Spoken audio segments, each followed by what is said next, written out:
रामनगर में एक छोटा सा गांव हुआ करता था। वह छोटा गांव इतना खुशहाल था कि सभी लोग अपना जीवन बहुत ही सुख शांति और खुशमय तरीके से व्यतीत कर रहे थे और सभी लोग बहुत ही प्रसन्न थे। एक समय की बात है, रामपुर गांव में एक भिक्षा मांगने के लिए कोई बहुत बड़ा तांत्रिक आता है।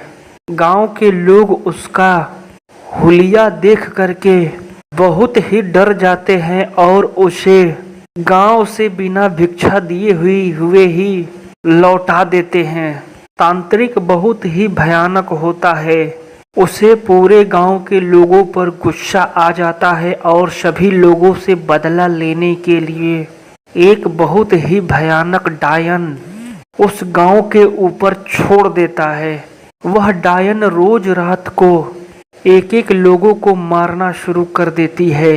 गांव के लोग बहुत चिंतित रहने लगते हैं और सभी मिलकर एक दिन प्लान बनाते हैं कि हम इस गांव को छोड़ करके दूसरे गांव में चले जाएंगे।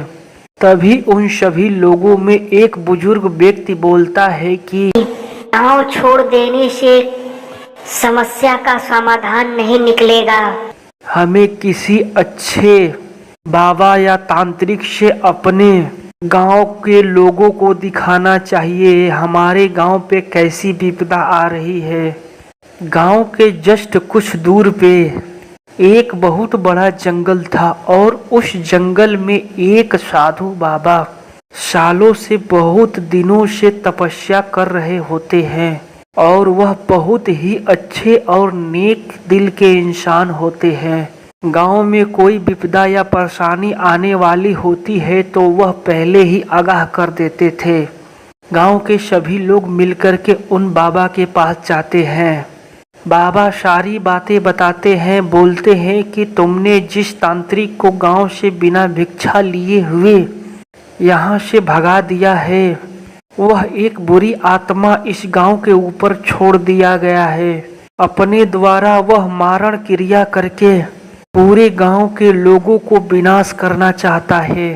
साधु बाबा अपने तंत्र विद्या से तुरंत ही उस तांत्रिक को खींच के ले आके सामने खड़ा कर देते हैं और बोलते हैं कि तुम इन लोगों को अपने तंत्र क्रिया से आजाद करो। साधु बाबा से तांत्रिक बोलता है कि इस गांव में मेरा अपमान हुआ है, मैं किसी को नहीं छोड़ूंगा। साधु बाबा बोलते हैं कि इस गांव के लोगों से अनजाने में गलती हुई है, तुम इन्हें एक बार माफ करो।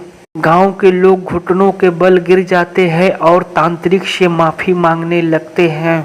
तांत्रिक यह सब देख करके उसे माया आ जाता है और गांव के लोगों को उस तंत्र क्रिया से आजाद कर उन्हें एक अच्छी नई जिंदगी प्रदान करता है।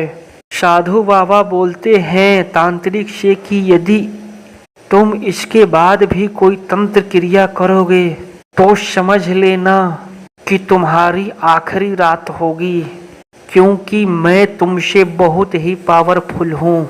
मैं इस गांव के लोगों को स्वयं ही ठीक कर दिया होता, लेकिन तुम्हें अपनी शक्तियों का बहुत घमंड था, इसीलिए मुझे अपनी शक्तियों का प्रदर्शन करना पड़ा। तांत्रिक साधु बाबा से माफ़ी मांगता है और बोलता है कि मैं कभी ऐसा कोई गलती नहीं करूंगा जिससे किसी भी लोगों को पीड़ा पहुंचेगी।